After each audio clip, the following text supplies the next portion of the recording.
વાત વલસાડ જિલ્લાની કરીએ જ્યાં કોંગ્રેસમાં આંતરિક વિખવાદ જોવા મળી રહ્યો છે। જિલ્લા પ્રમુખની વરણી મુદ્દે જિલ્લા કોંગ્રેસમાં આંતરિક વિખવાદ છે। જિલ્લા કોંગ્રેસમાં 22 લોકોની અલગ અલગ હોદ્દેદારોની કમિટીએ વિરોધ કર્યો છે।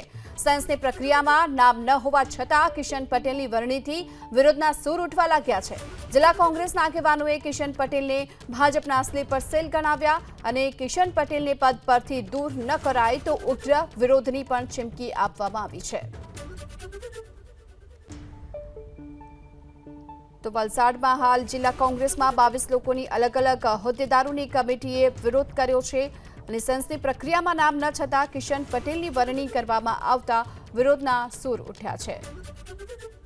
વાત વલસાડ જિલ્લાની કરીએ જ્યાં કોંગ્રેસમાં આંતરિક વિખવાદ જોવા મળી રહ્યો છે। જિલ્લા પ્રમુખની વરણી મુદ્દે જિલ્લા કોંગ્રેસમાં આંતરિક વિખવાદ છે। જિલ્લા કોંગ્રેસમાં 22 લોકોની અલગ અલગ હોદ્દેદારોની કમિટીએ વિરોધ કર્યો છે। સેન્સની પ્રક્રિયામાં નામ ન હોવા છતાં કિશન પટેલની વરણીથી વિરોધના સૂર ઉઠવા લાગ્યા છે।